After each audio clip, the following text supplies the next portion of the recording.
प्रिय दोस्तों,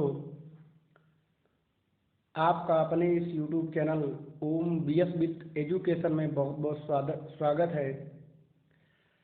आज आपको कक्षा 9 से लेकर 12 तक के विषय हिंदी व्याकरण की सीरीज में पार्ट 8 में अलंकार, जो एक यूपी बोर्ड का व अन्य सभी बोर्डों का हिंदी से संबंधित बहुत महत्वपूर्ण टॉपिक है।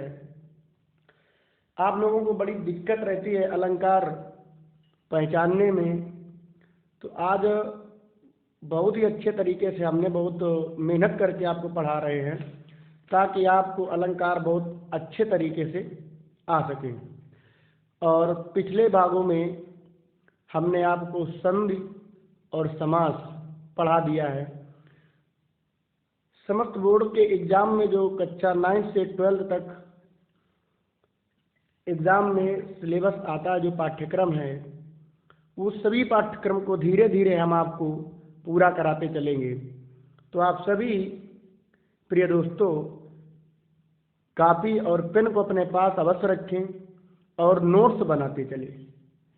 यदि कोई दिक्कत, कोई समस्या रहती है तो आप हमको अवगत कराएं, कमेंट बॉक्स में कमेंट लिखें, आपकी समस्या का समाधान किया जाएगा। आप बिना स्किप किए हुए पूरे वीडियो को देखें और एक एक अक्षर सा हर चीज़ को समझें। तो आइए चलते हैं अलंकार की ओर।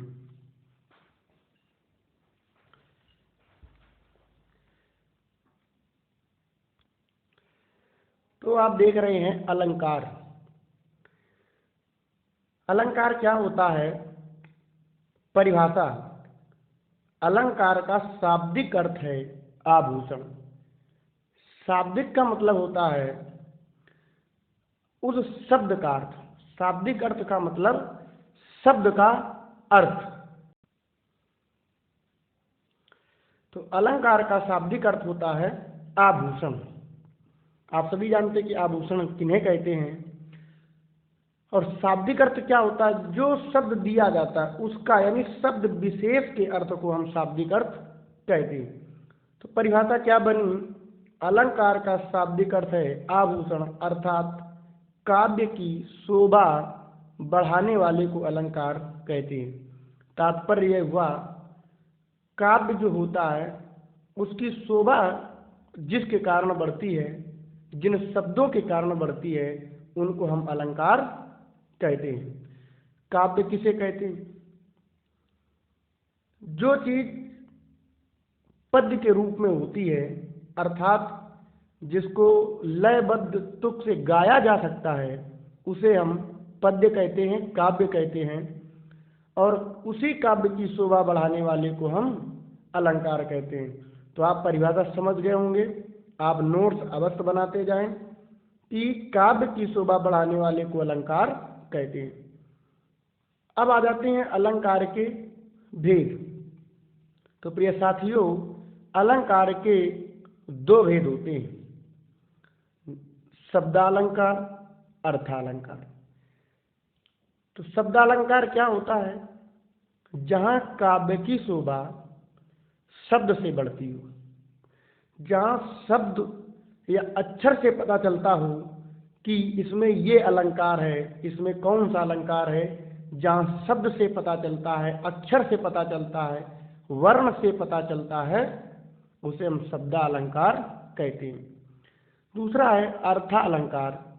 जहाँ हम किसी काव्य का जब अर्थ करते हैं तब पता चलता है कि कौन सा अलंकार है, तो वहाँ पर हम अर्था अलंकार कहते हैं, उसे हम अर्थालंकार कहते हैं।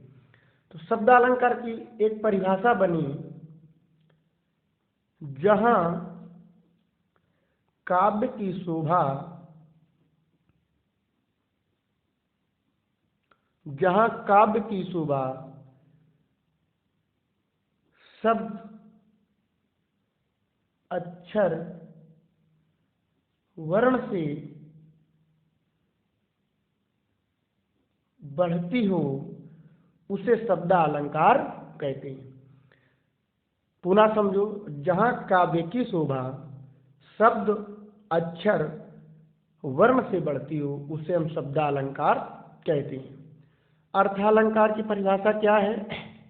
जहाँ काव्य की शोभा, जहाँ काव्य की शोभा अर्थ करने से बढ़ती हो उसे हम अर्थालंकार कहते हैं।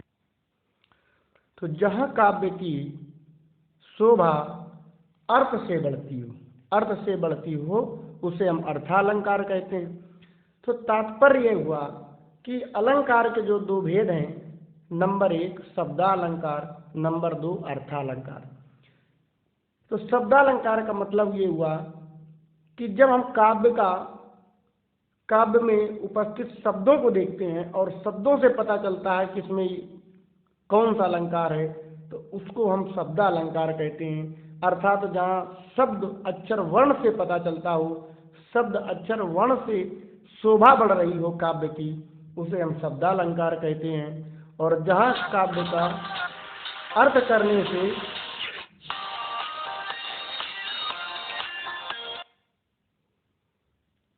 जहाँ काव्य की शोभा अर्थ से बढ़ती हो उसे हम अर्थालंकार कहते हैं। तो प्यारे बच्चों, शब्दालंकार के भी कुछ भेद हैं और अर्थालंकार के भी कुछ भेद हैं। आइए उनको जानते हैं। तो शब्दालंकार 3 प्रकार का होता है। नंबर 1 अनुप्रास अलंकार, नंबर 2 यमक अलंकार, नंबर 3 श्लेष अलंकार। अर्थालंकार के भी भेद होते हैं, उपमा अलंकार, रूपक अलंकार और उत्प्रेक्षा अलंकार। इन्हीं को हम जानेंगे।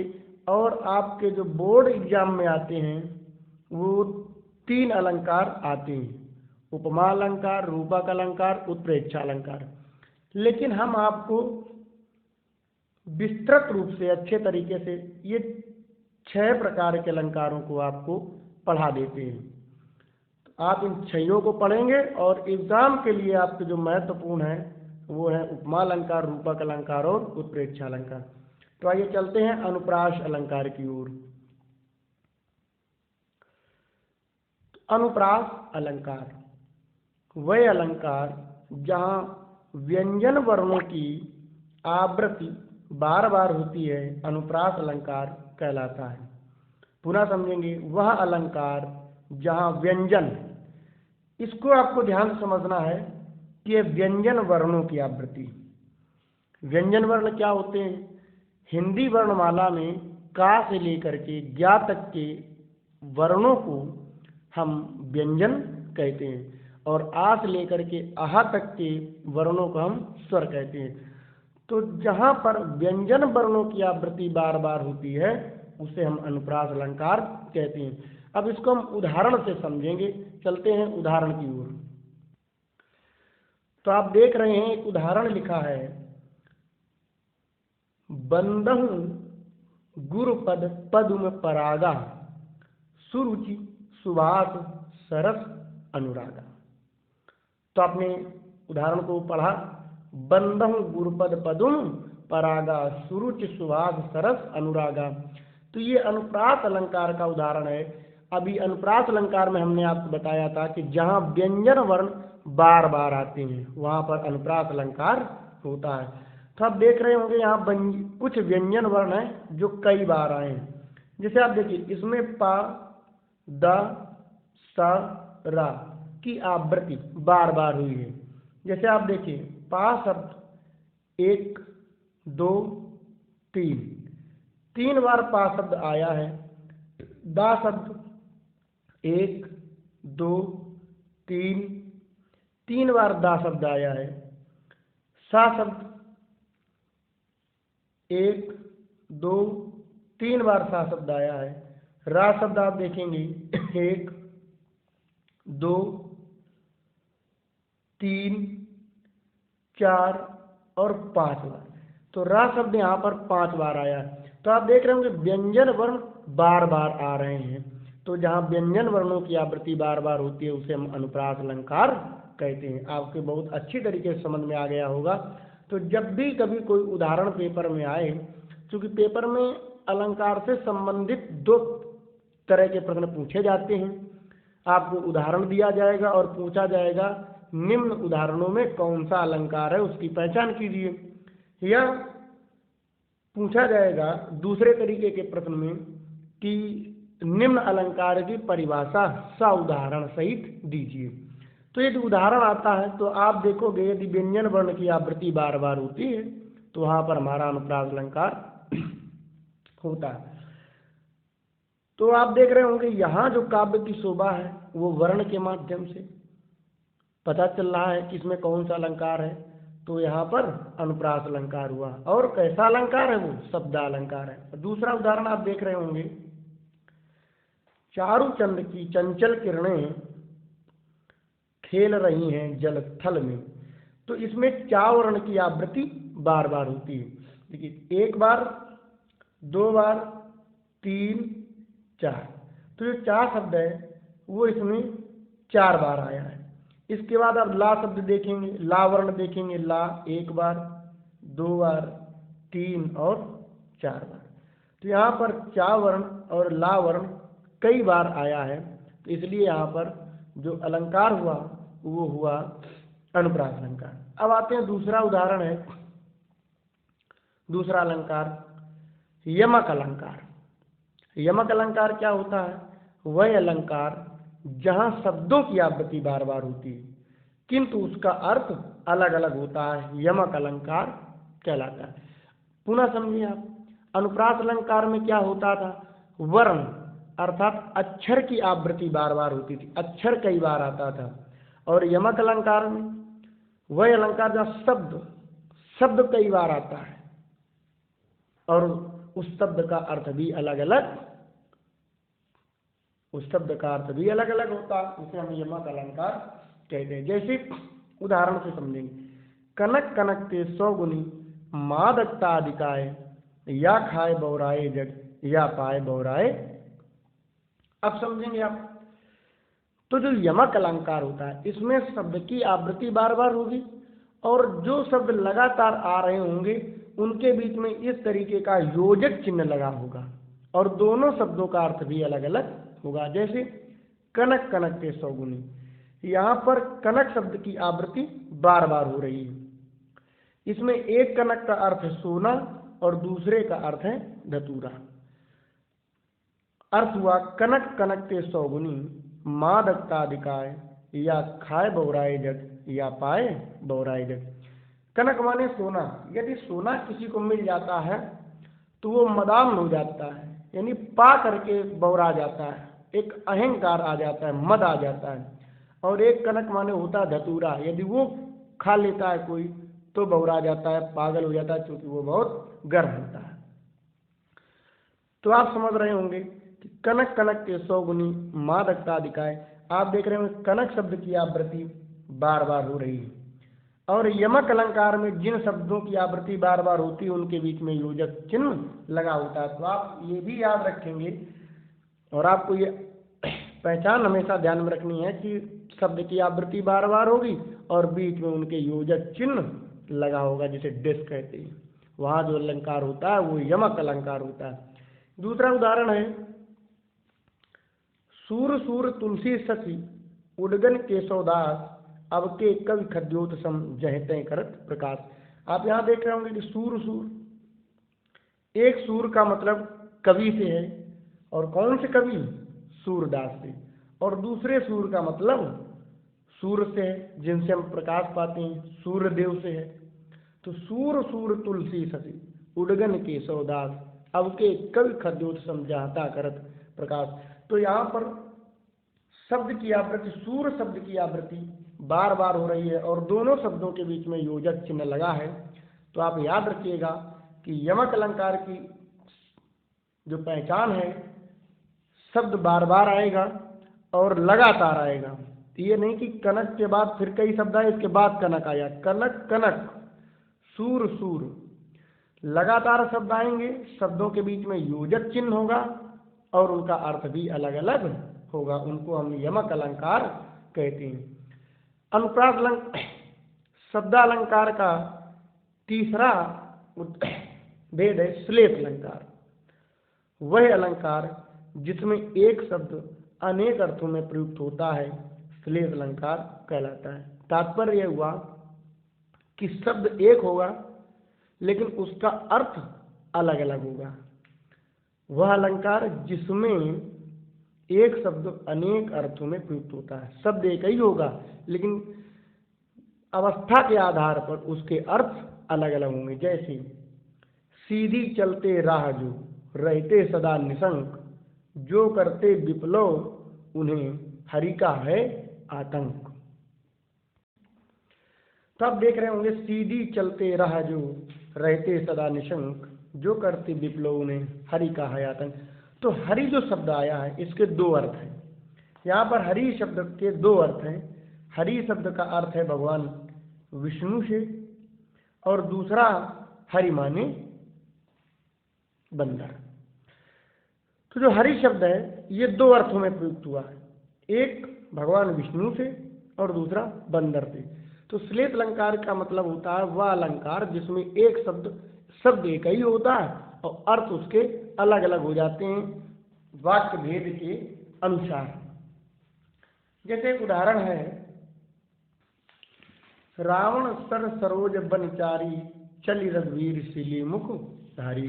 देखिए जहां पर सिली मुख का पहला अर्थ है बाण से और दूसरा अर्थ है भ्रमर से। रावण सर सरोज बन चारी, चली रघुवीर सिली मुख धारी।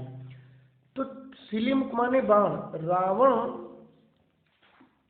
सर सरोज बन चारी, रावण के, और जब राम का युद्ध हुआ तो सिलीमुख बाणों की बौछार हुई। अर्थात यहाँ पर सिलीमुख का अर्थ बाण से और दूसरा भ्रमर से जो वन में घूमा करता है ना।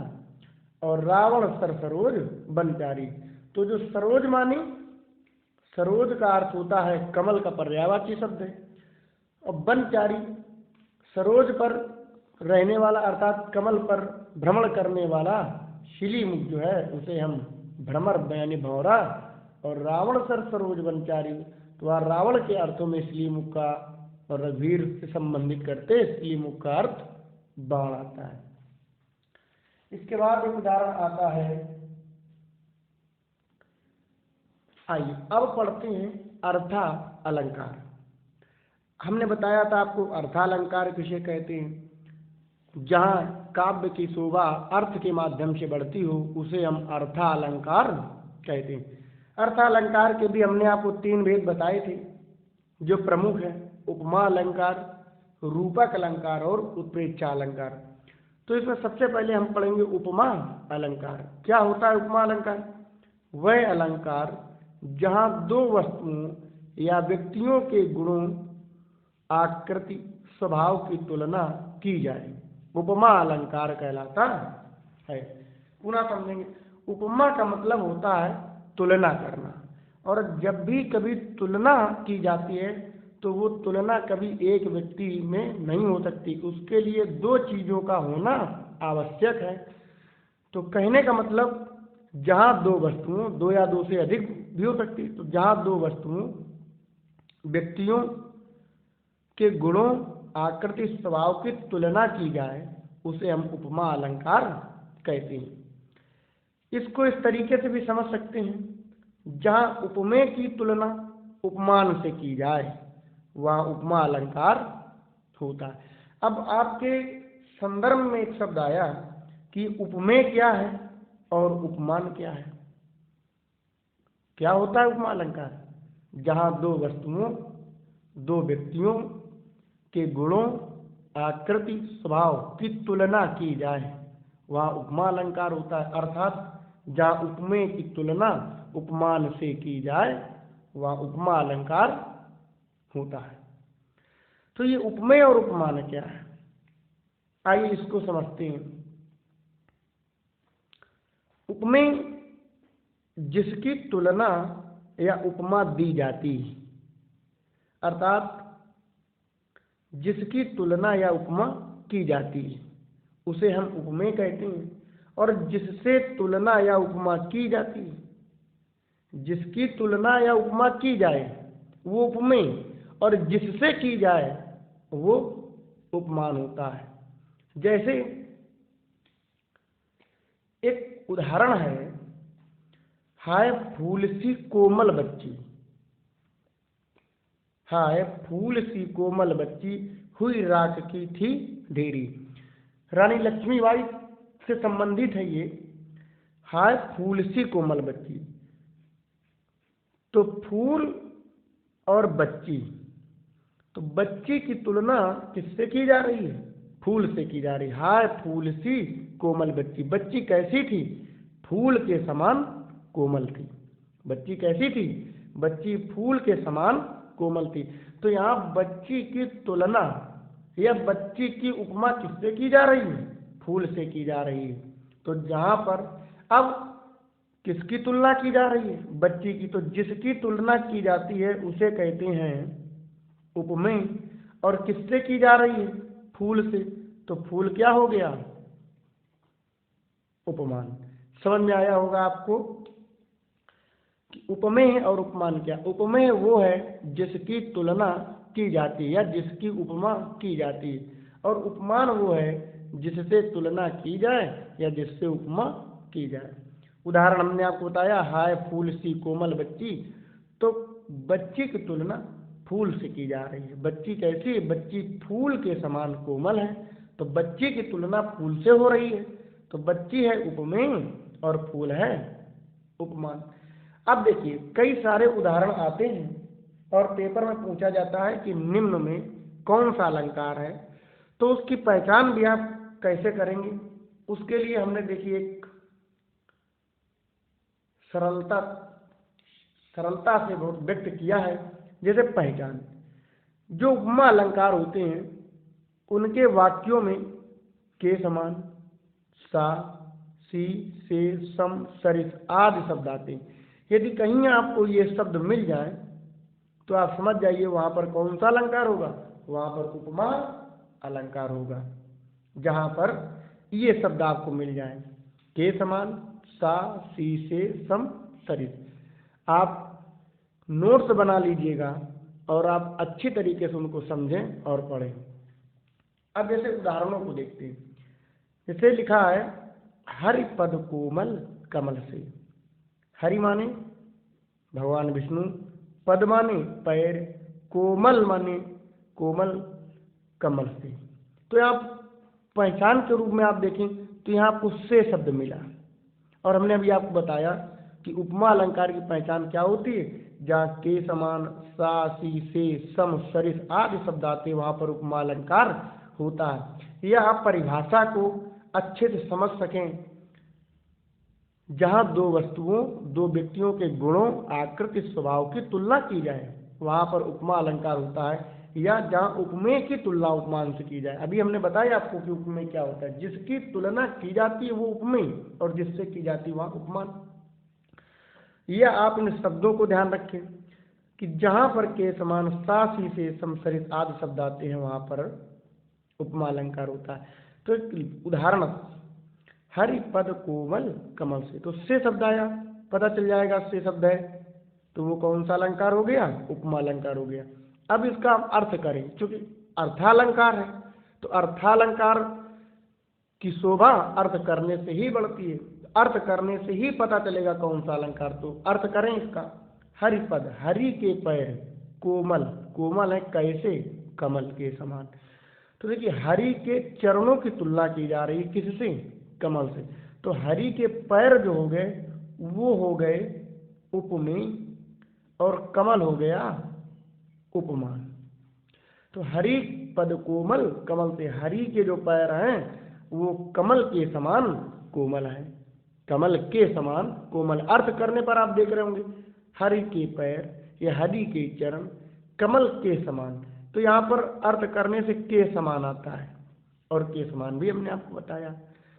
तो के समान आने से यहाँ पर उपमा अलंकार होता है और उपमेय की तुलना उपमान से की जा रही है। दूसरा उदाहरण समझते हैं। जैसे लिखा, पीपर पात सरिस मन डोला।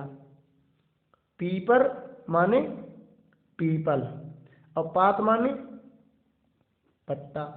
सरिस, सरिस माने समान, सरिस का अर्थ के समान। और देखिए सरिस शब्द आया तो हमें पता चल गया कि सरिस के कारण यहाँ पर कौन सा अलंकार हुआ, सरिस के कारण यहाँ पर उपमा अलंकार हुआ। अब देखिए यहाँ पर उपमेय और उपमान भी है। पीपर पात सरिस मन डोला, मन कैसे डोला, मन पीपल के पत्ते के समान डोला। तो मन की तुलना की जा रही है किससे, पीपल के पत्ते से। तो मन हो गया उपमेय और पीपल का पत्ता हो गया उपमान, क्योंकि मन की तुलना पीपल के पत्ते से की जा रही है। पीपर पात सरिस मन डोला, मन कैसे डोला, जैसे पीपर का पत्ता डोलता है। इसके बाद अगला उदाहरण है, सागर सा गंभीर हृदय हो, गिर से ऊंचा हो जिसका मन। अब देखिए इस उदाहरण में भी सा है और से है, तो इन शब्दों से भी हमको पता चल जाता है कि उपमा अलंकार।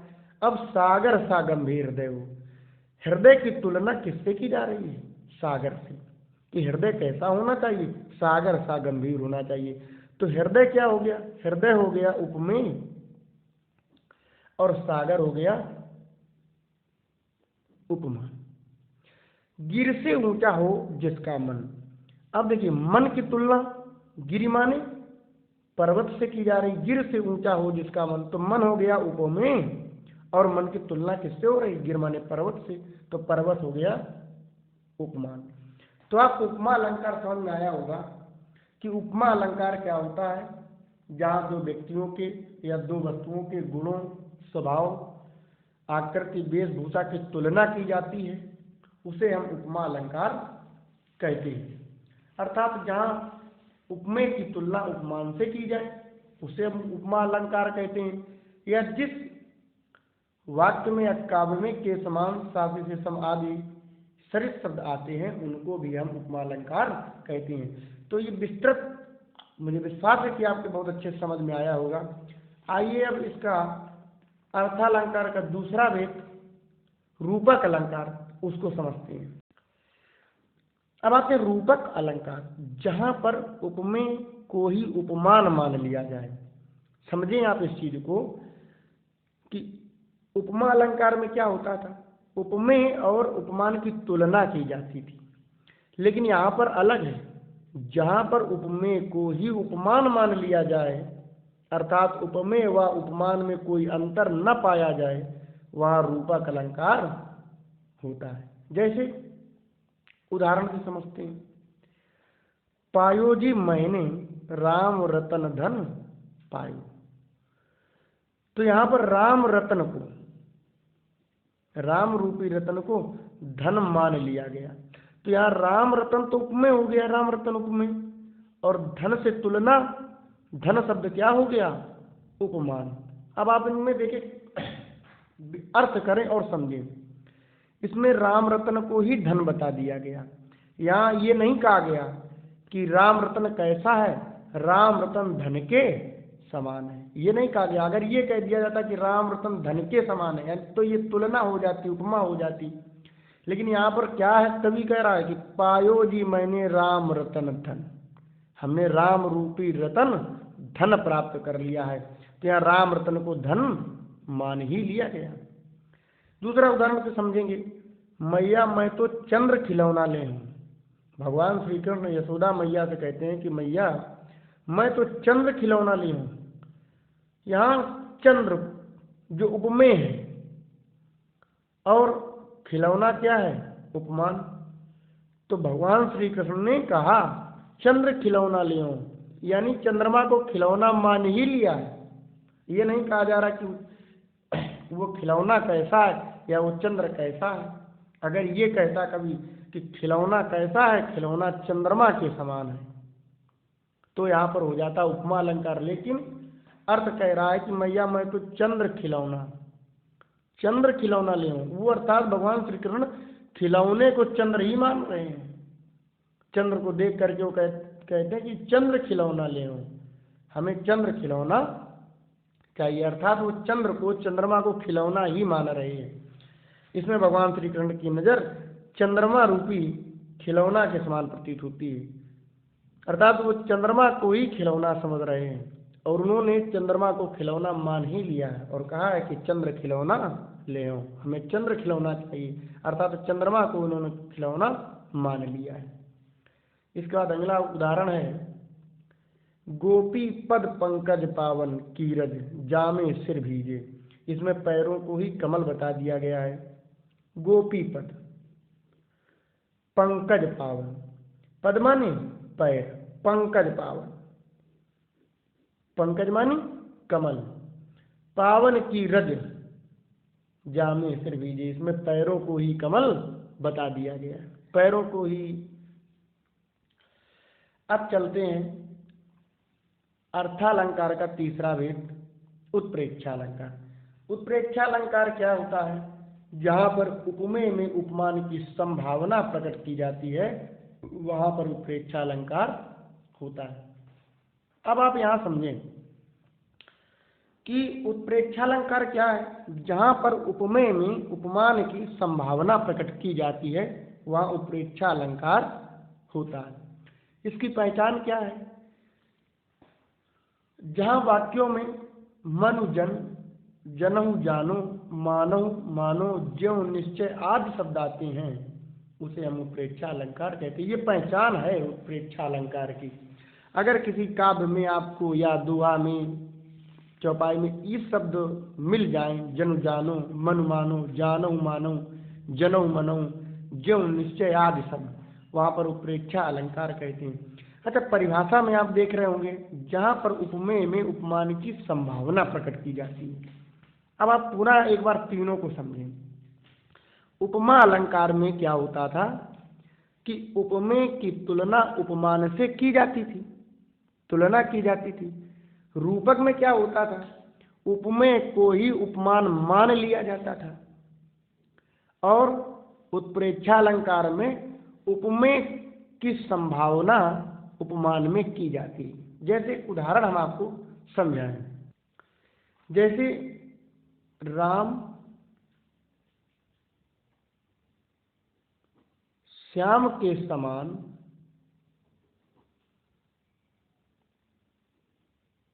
एक अच्छा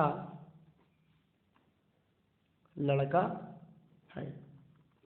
तो आप देख रहे होंगे राम श्याम के समान एक अच्छा लड़का है, अर्थात राम की तुलना की जा रही है किसके साथ में? श्याम के साथ में। राम श्याम के समान एक अच्छा लड़का है। तो यहाँ कौन सा अलंकार हो गया? यहाँ हो गया उपमा अलंकार। लेकिन अगर यही कह दिया जाए राम ही श्याम है, तो आप एक अंतर देख रहे होंगे। यहाँ राम श्याम के समान एक अच्छा लड़का है, राम और श्याम की तुलना हो रही है कि राम श्याम के समान, लेकिन यहाँ क्या हो रहा है? राम ही श्याम है, राम को श्याम ही मान लिया गया। तो यहाँ पर रूपक अलंकार है। आप उस सूक्ष्म अंतर को समझ रहे होंगे। तीसरा उदाहरण यदि इसी से संबंध लिखें, राम श्याम के समान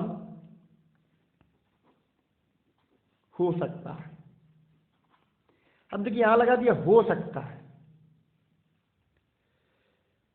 तो राम उपमेय है और श्याम उपमान है। पहले वाले वाक्य में राम श्याम के समान एक अच्छा लड़का है, राम श्याम के समान अर्थात उपमा अलंकार, क्योंकि समानता की जा रही है, तुलना की जा रही है, तो वहां पर उपमा अलंकार। जहां उपमेय की तुलना उपमान से की जाती है वहां पर उपमा अलंकार होता है। और दूसरे उदाहरण में राम ही श्याम है, राम को ही श्याम मान लिया गया, वहां पर रूपक अलंकार। जहां उपमान की तुलना न हो, उपमेय को ही उपमान मान लिया जाए, वहां पर रूपक अलंकार होता है। तीसरे उदाहरण में आप देख रहे हैं राम श्याम के समान हो सकता है। तीसरा उदाहरण ये नहीं कह रहा कि राम श्याम के समान है या राम ही श्याम है, राम श्याम के समान हो सकता है। संभावना प्रकट की जा रही है कि वो राम श्याम के समान अच्छा हो सकता है, तो संभावना प्रकट की जा रही है। तो जहाँ संभावना प्रकट की जाती हो वहाँ जो अलंकार होता है उसे हम उत्प्रेक्षा अलंकार कहते हैं। ये तीनों अर्थालंकार के जो तीनों भेद हैं उनके ये सूक्ष्म अंतर हैं। आइए पुनः चलते हैं उत्प्रेक्षालंकार की। तो उत्प्रेक्षालंकार में हमने आपको बताया जहाँ पर उपमेय में उपमान की संभावना प्रकट की जाती उसे उत्प्रेक्षालंकार कहती। इसकी पहचान के लिए मन जन जानो आदि शब्द आते हैं। जैसे उदाहरण, ले चला साथ में तुझे कनक, ज्यों भिक्षुक लेकर स्वर्ण पदक। अब देखिए आप यहाँ पर पहचान के लिए ज्यों ज्यों शब्द आया तो हमें पता चल गया यहाँ पर उत्प्रेक्षा अलंकार है। अब हम इसका अर्थ करें, ले चला साथ में तुझे कनक, ज्यों भिक्षुक लेकर स्वर्ण पदक। एक कवि कहता है कि ले चला साथ में तुझे कनक, हे कनक मैं तुझे साथ में लेकर के इस तरीके से चल रहा हूँ जो भिक्षुक लेकर स्वर्ण पदक। जैसे भिक्षुक स्वर्ण पदक लेकर के चलता है, तो यहाँ पर कनक की संभावना प्रकट की जा रही है स्वर्ण पदक से। इसमें कनक का अर्थ धतूरा है। वह धतूरे को ऐसे ले चला मानो कोई भिक्षुक सोना ले जा रहा हो। तो यहाँ पर कनक जो धतूरा है उसकी संभावना प्रकट की जा रही है सोने से। तो बात समझ में आ रही होगी आपकी। आइए इसके और उदाहरणों को समझ। सिर फूट गया उसका वहीं मानो अरुण रंग का घड़ा हो। समझो, सिर फूट गया उसका वहीं मानो अरुण रंग का घड़ा हो। अरुण माने लाल। अब देखिए एक शब्द से पहचान लगाए, मानो, तो जहाँ जनु जानो, मन मानो, जनो मनो, ज्यों निश्चय आदि शब्द आते हैं वहां पर उत्प्रेक्षालंकार होता है। अर्थ से भी कर सकते हैं। अर्थ कैसे करें? सिर फट गया उसका वहीं, सिर फट गया किसी का तो वहां से रक्त निकलता है,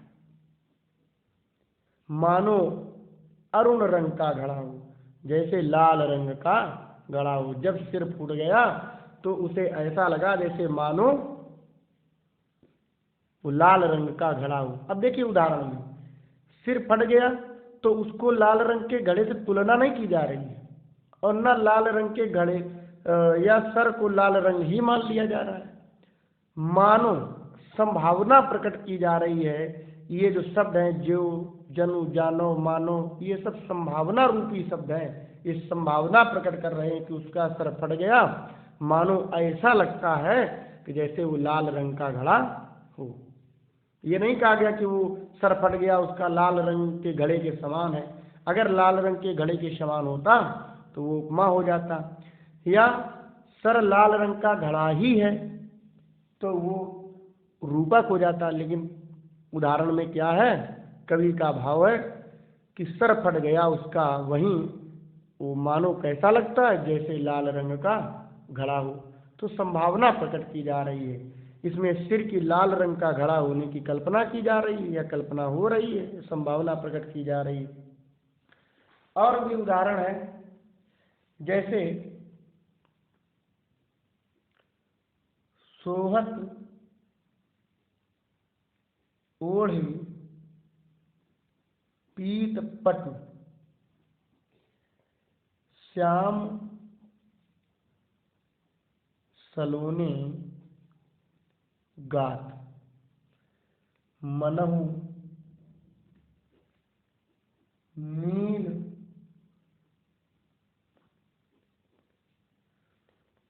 नीलमणि शैल पर आतप परियो, आतप परियो प्रभात। अब देखिए यह शब्द से पता चलता, सोहत ओढ़े पीत पटु, श्याम सलौने गात, मनहु नीलम मणि शैल पर आतप परियो प्रभात। तो ये मनव शब्द आ गया। तो मनव शब्द से भी हमें पता चल जाता है किसमें कौन सा अलंकार है, किसमें उत्प्रेक्षा अलंकार है। अब अर्थ करें, सोहत ओढ़े पीत पट। जब श्याम भगवान श्री कृष्ण पीत पट यानी पीला वस्त्र धारण कर लेते हैं, जब भगवान श्री कृष्ण अर्थात श्याम पीला वस्त्र धारण कर लेते हैं, ओढ़ लेते हैं, तो ऐसे सोहते हैं, ऐसे सुहावने लगते हैं, ऐसे सलोने गात लगते हैं, जैसे मानव नील मणि शैल पर। नीले मणि माने नीले मणि, शैल माने पर्वत पर, आतप परियो प्रभात, जैसे सूर्य का उदय हो रहा है। तो कवि का भाव है कि जब भगवान श्री कृष्ण पीला वस्त्र ओढ़ लेते हैं तो ऐसे लगते हैं जैसे मानो कि नीले नीलमणि या नीले पर्वत पर सूर्य का उदय होते हुए सूर्य का प्रकाश पड़ रहा है, आतप परियो प्रभात। तो आप देख रहे होंगे कि एक संभावना प्रकट की जा रही है कि जब भगवान श्री कृष्ण पीत पर पीला वस्त्र ओढ़ लेते हैं तो ऐसा लगता है, मानो ऐसा लगता है कि नीलमणि शैल पर सूर्य का उदय हो रहा है, आतप परियो प्रभात। तो कहने का तात्पर्य यह है कि यहाँ पर संभावना प्रकट की जाती है, वहाँ प्रेक्षालंकार है। जहाँ उपमेय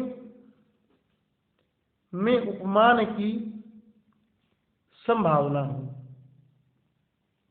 वहाँ उत्प्रेक्षालंकार। उपमेय उपमान की संभावना हो उत्प्रेक्षालंकार, अर्थात उपमेय कहा जा रहा हो, जैसे हो सकता है वह लड़का सुंदर हो, वह लड़का सुंदर है तो उपमा अलंकार है। वह लड़का सुंदर ही है तो रूपक है, हो सकता है वह लड़का सुंदर हो तो उत्प्रेक्षा अलंकार। जहाँ उपमेय उपमान की संभावना हो उत्प्रेक्षा, जहाँ उपमेय उपमान में तुलना हो वो उपमा अलंकार, और जहाँ उपमेय उपमान को ज्यों का त्यों माना जाए, ज्यों का त्यों मान लिया जाए, वहाँ रूपक अलंकार। तो जहाँ उपमेय उपमान की संभावना उत्प्रेक्षा अलंकार, जहाँ उपमेय उपमान की तुलना हो उपमा अलंकार, उपमेय उपमान की ज्यों का त्यों मान लिया जाए तो रूपक अलंकार। तो अब यहाँ पर आपके अलंकार जो एक महत्वपूर्ण टॉपिक है वो आपका समाप्त हुआ। ऐसे बहुत सारे उदाहरण हैं, आप उन उदाहरणों का अभ्यास करें और समझें। तो यदि आपको ये वीडियो अच्छी लगी हो तो लाइक करें, कमेंट करें और शेयर करें, और इस YouTube channel Om Vyas with education को सब्सक्राइब जरूर करें, और आगे आने वाले टॉपिक को नेक्स्ट पार्ट में पढ़ाया जाएगा। बहुत बहुत धन्यवाद।